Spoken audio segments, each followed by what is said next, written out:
Hi, everybody. This is day, I think, 1042. 1042 days since Richard vanished from the barracks there at Fort Bliss in El Paso, Texas. And yeah, let's just say he didn't just vanish, something happened. I believe that he was forcibly removed from his barracks room. I believe that maybe uh, because law enforcement is involved in this crime, absolutely the CID is involved with the disappearance of our son, Richard Halliday. And I believe that he was forcibly removed, maybe under the disguise or the the privileges of law enforcement, and to force him out of his barracks room. I really believe that, where he was uh, tortured, brutally murdered, dismembered, and then his body parts placed in various locations. I absolutely, at this point, that's what all things are pointing to. We have hard facts that you will soon see come out. Hard facts, forensic evidence, forensic evidence that is absolutely backing us up. I'm going to go on here and make sure, since I'm back at, since I'm back home, to see if everything is working correctly. Because I have some very interesting news, additional news. There I am. Okay, some additional news to tell you about Richard. Well, he's been promoted. We asked for Freedom of Information, his archives, his records, and they're incomplete. So we're inquiring about what was left out that was not given to us. But what was given to us was interesting because Richard has been promoted. And not once, but twice. You heard me right. The Army, the U.S. Army, because what the records are showing is that he's still in Delta Battery 143 ADA there at Fort Bliss in El Paso, Texas, which, begs the question, why is he then in Cold Case Quantico? Why is he in Cold Case Quantico if he is still part of Delta Battery, Diesel Battery 143 ADA? That's a good question, right? Yeah. So that was going on for a few months, that his case was being transferred over to Quantico, um, maybe to keep a closer grip on it or to ignore it. A good reason to, they were trying everything because it's not a cold case. And no commander in their right mind would have allowed Richard's case to be put in to cold case under his command. No, no commander worth his weight, or who takes their duty to care for their service members, their soldiers, or their family members, would put Richard's case into cold case. No way. Lieutenant General Bernabe, he received an extra star to act so derelict, to yeah, so negligent, and he needs to be investigated. He needs to be arrested. He needs to be stripped of his uniform, stripped of his stars. He's just, and I hope that General Popis, I think that's our Popis. Um, I hope that he gets the message that he has some um, leadership that are up to no good, absolutely up to no good. So Richard's case was transferred hand by hand. We're told that Special Agent Howell came down from Quantico to meet with Lieutenant General Sean Bernabe to receive Richard's case by hand, which is also, is that fraud, waste, and abuse? What happened to mail? What happened, to couriers? It's, because you have to pay TDY, right? You have to pay the TDY. It's a lot of money to bring down Special Agent Howell. Yet, this is what's very interesting. Before I get into the whole promoted thing, is Special Agent Howell with Senior Special Agent Viltry. Now they're supposed to go and visit the crime scene. So, they're going to go back to El Paso. So if they're doing an investigation, if they're doing a summary, we still haven't received the summary. It's weeks old. Why aren't we receiving a summary? Well, I can tell you why, because we have some serious things going on behind the scenes. And now we have found out there's so much news that that I have to tell you. And the cold case, Richard being put into cold case, was in June of 2022. Okay, 2022. And not quite a year ago. And since then, in December of 2022, Richard was promoted. And again in April of 2023, this year, he was promoted a second time. And it's interesting.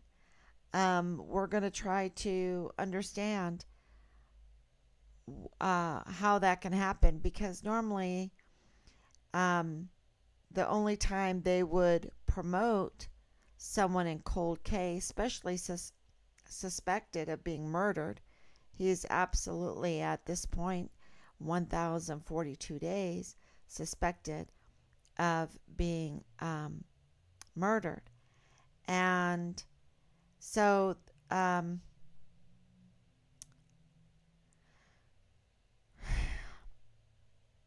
yeah, and then they're promoting him. They do that posthumously. Is that the right way to say that? That means after death.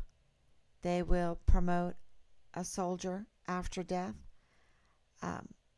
And so I absolutely maintain that because we haven't gotten any official document with a letterhead, with a watermark, with a stamp, with signatures to say that these autopsy reports, these remains findings that we have been led to us, they're rightfully information that we should know, that we should have. And so this means that even in July of 2020, they knew that Richard had been murdered. They had found remains, according to our leads, at Red Rio Range in July of the end of July of 2020. And then again at the beginning of August 2020, more remains because Richard was dismembered. after he had been tortured. And this is then repeated in Mexico. It's repeated in Mexico that, we're told by Nadal Baim that this has been repeated in Mexico. And they had found Richard. He's dead. They were looking for Richard in Juarez. They found him. He's dead. Shh, shh. And then this has been repeated again at Training Area 244 on Fort Bliss. This area is called Kamal. Let me share my display here. See if I can share it. Will it not share? I guess it's not sharing. Let's see if I go like this. See, I'm just now back. No. Okay. I'll fix that glitch for tomorrow.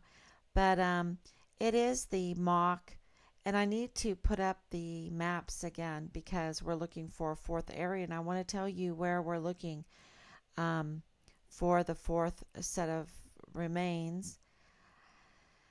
But Area 244 is the mock Afghanistan village, Kamal Jabbar. And that is interesting because in December of 2020, we were given a call, a lead, to say, did you know that Lieutenant General Sean Bernabe is looking for Richard's remains there at Kamal Jabbar? Looking for Richard, but it was for Richard's remains. And so one of the autopsy reports falls in that time period, in that date. So I think that is an accurate lead and also fits the pattern that we have discovered.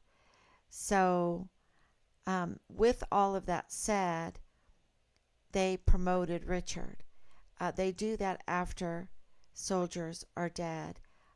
Richard is a whistleblower. He's a whistleblower and for crime in his unit. I don't think they wanted that to be out to the public because of what was going on with Vanessa Guillen. This is the same leadership, and they were in such trouble with Vanessa Guillen's case that they were like, I don't know if we can keep it together for another case of dismemberment because Vanessa Guillen was also dismembered. And, so also with Richard, they did something to him because they tried to make it so that his remains were unidentifiable. And so it was very gory. It is very gory. It is very sad. It is really disturbing. And they did not want this to get into the press and, and to be held accountable, which they should be held accountable. And I hope I have since, because I was Ron Paul, and Ron Paul doesn't like the death penalty because he doesn't feel like our courts are just, and he has he's 100% right, because this case has been meddled with and meddled with and meddled with, so I understand that.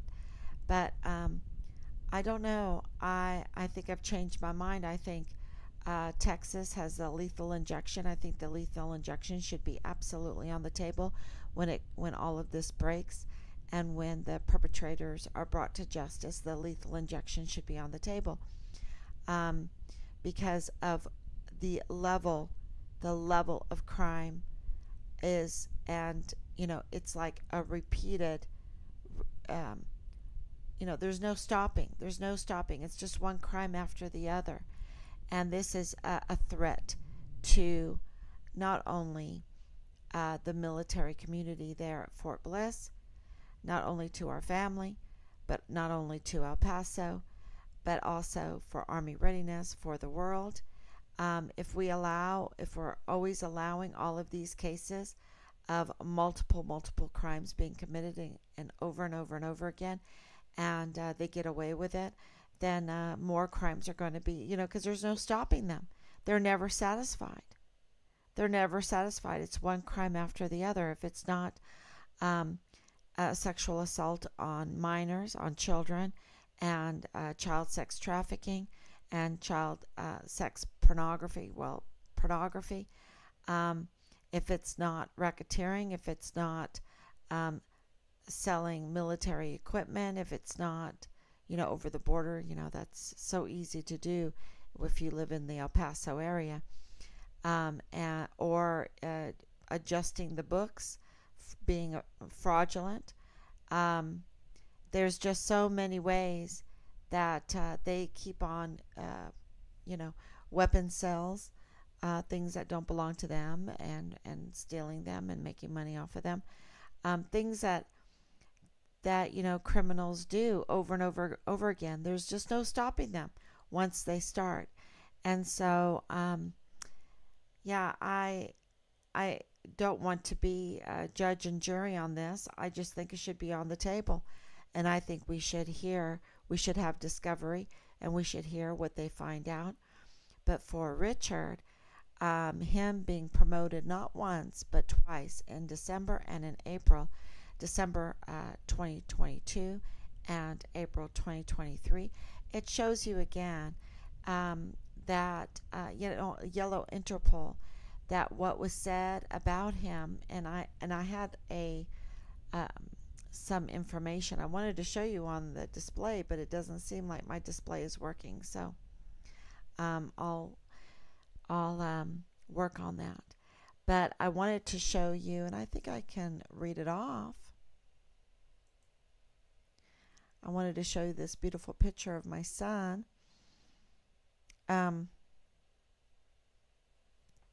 It says here, promoting a missing soldier, especially one who is presumed murder and classified as a cold case, is not likely. In this circumstance where Richard is missing and presumed murdered, it would be very odd for him to be promoted. But they do this for to honor those that have fallen after they're dead, and they promote them. So it's very interesting. Okay, so I have here Fort Bliss military police specialist Anthony Swafford, who I do not believe is in the military any longer. I don't think he's in the military. But at the time, during the fall of 2020, he posted a series of social media statements that presented false evidence and interfered with an investigation to which he was not assigned. And so I'm reading these notes that I wanted to show you, that I wanted to share with you, maybe tomorrow. His intent was to disparage and to undermine the investigation and the search into Richard Halliday, who is the Vanessa Guillen first absent soldier and also a whistleblower. And so he messed up. And we're going to explain to you why this is so important in his statements. And they were important when I first read them. And we gave him an opportunity to explain himself, to help find Richard, to try to back up his statements. And he got angry. But he came on social media and tried to sabotage the search for our son.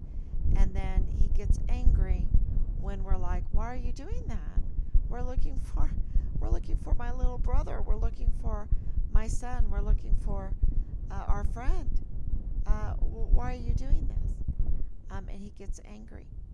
And then we found out that he was a military police there at Fort Bliss. And so he messed up. And in his statements, military police specialist Anthony Swafford of Fort Bliss falsely claimed that Richard Halliday was engaged in criminal activity and subject to, and this is in bold, an open arrest warrant. He said he was wanted. Coming from a military police, that means it's an open arrest warrant. And however, a careful review confirmed that there was no illegal activity. I mean, my goodness, they just promoted him twice. He's a yellow Interpol, right? He's a yellow Interpol. So, so there is no witnesses. There's no nothing that would confirm this illegal activity, and no arrest warrant, rendering military police specialist Anthony Swafford's statements false. So, additionally, his he falsely alleged Richard Halliday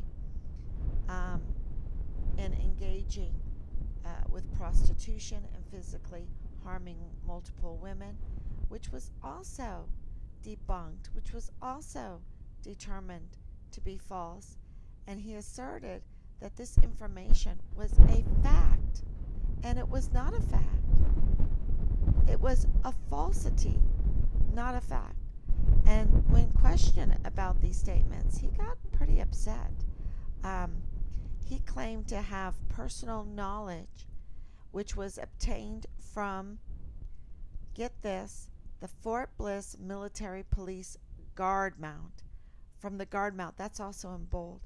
And at one point, he even indicated that further revealing the source of the information about Richard Halliday from that guard mount, that's a senior leader standing at the change of shift for the military police there at Fort Bliss, that that would put his family in danger. That's what Anthony Swafford said. His family would be in danger if he talked about Richard Halliday's and disappearance and got involved in that. He would be put in danger, his family, which wow. So this is a big deal, and we need to know who that guard mount senior leader is that told him that. And we have given ample time. We've called out for that. I've said multiple times, Anthony Swafford could easily tell us who that leader is. Now, that promulgated this false information. But you see, Anthony Swafford has no way out of this because he's an adult male. He's a trained military police. He absolutely knows the Constitution, doesn't he? That you're innocent until proven guilty, that you should have a soldier's six. I mean, that's the military code of conduct. That you should have there's six, that you should be an army of one, be all you can be. And yet, he messed up. He interfered with an investigation and more. That something that he wasn't even assigned to.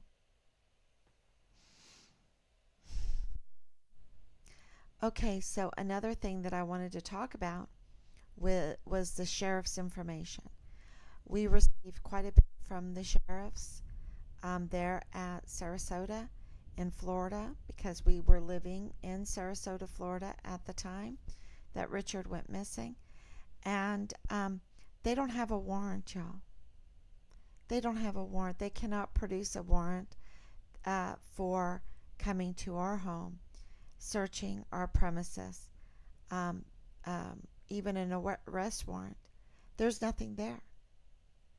And this is also goes to the yellow Interpol, the designation of died while missing.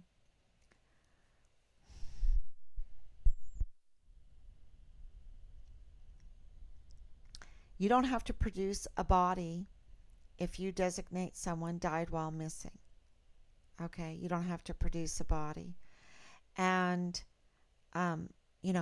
You can't have a federal warrant out for someone's arrest when they didn't do anything wrong. And Lieutenant General Sean Bernabe tried to talk us out of designating Richard as a Dust One missing soldier, CONUS Dust One missing soldier. We call it the Vanessa Guillen First Absent Soldier now, because, CONUS Dust One, people don't understand what that is. But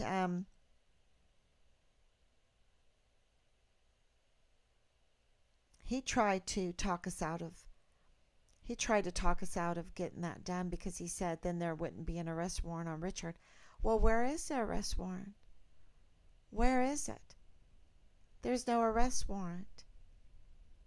And he's a yellow Interpol. If there was an arrest warrant, if he was a deserter, instead of dead while missing, he would have had a red Interpol, a wanted. They would be actively looking for him, but they weren't. And so I think that is really, really big,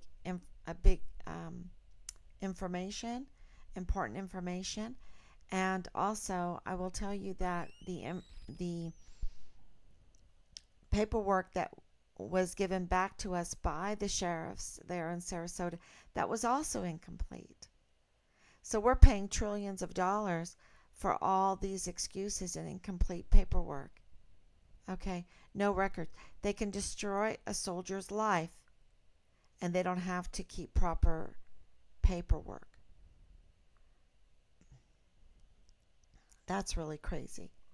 So, and I want to also talk about Attorney General Ken Paxton, and I have here. See if you can. Attorney General in America. See. Others, a criminal deserving removal from office. I can try. He has a national reputation for organizing Republican attorneys general to push back against federal flaws and follies and failures. Some say okay, so you can kind of hear that, and I'll play it tomorrow. Where you can see it, but Ken Paxton is being targeted. He's being retaliated against for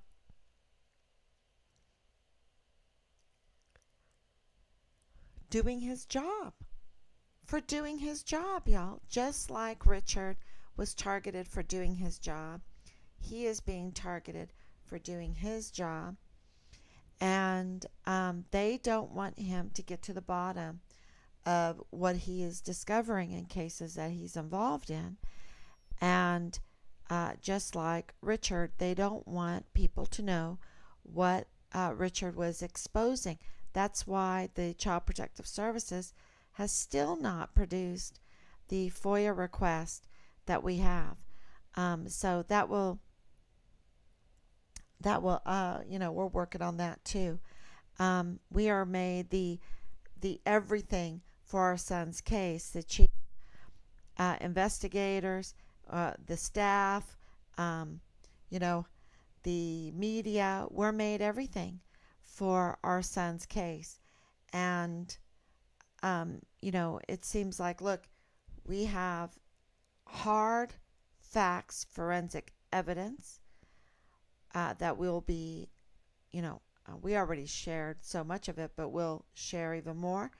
And then we have a concerted effort by law enforcement to smear Richard, along with the command to smear Richard, to cover up, to help. That was one asymmetric warfare tactic to, this TRADOC people and all that, to hinder and sabotage the search for Richard, the investigation into what happened to Richard, and also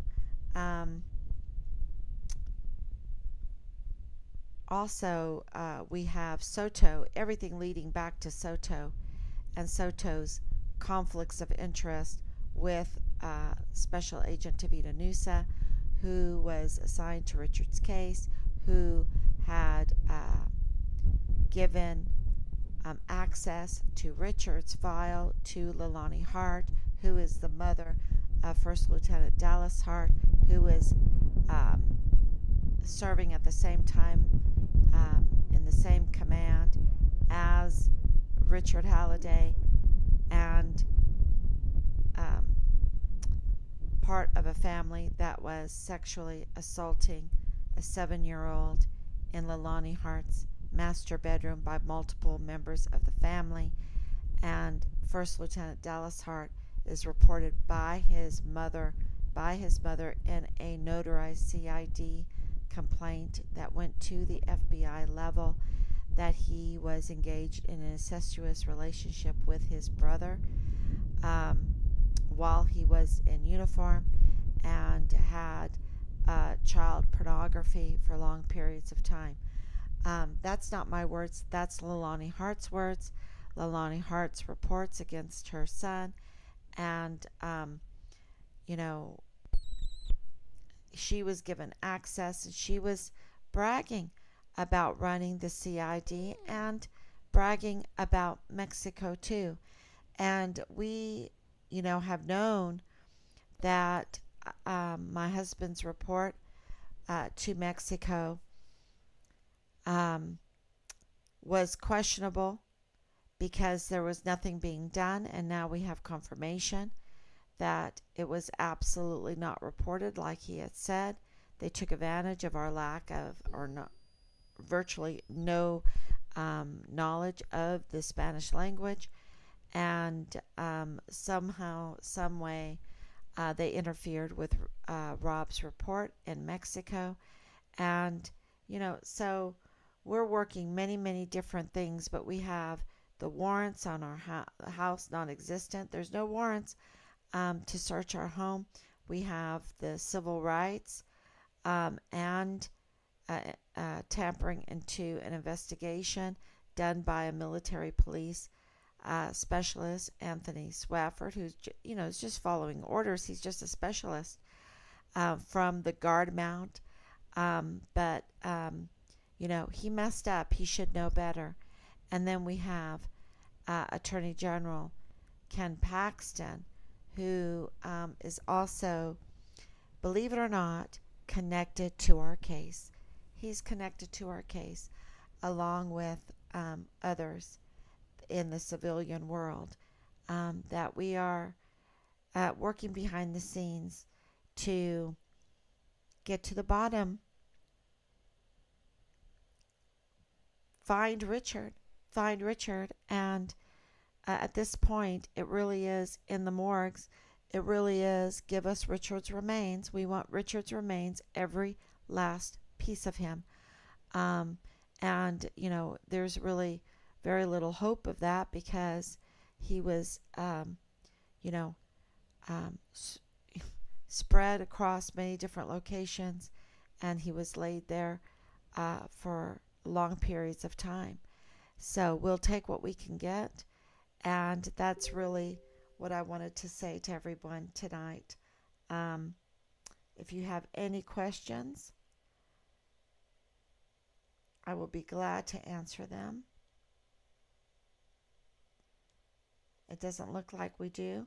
Another thing about this is we are going to work hard to organize mothers of missing, murdered, and maligned soldiers. We are already a coalition, and so we want to organize it a little better.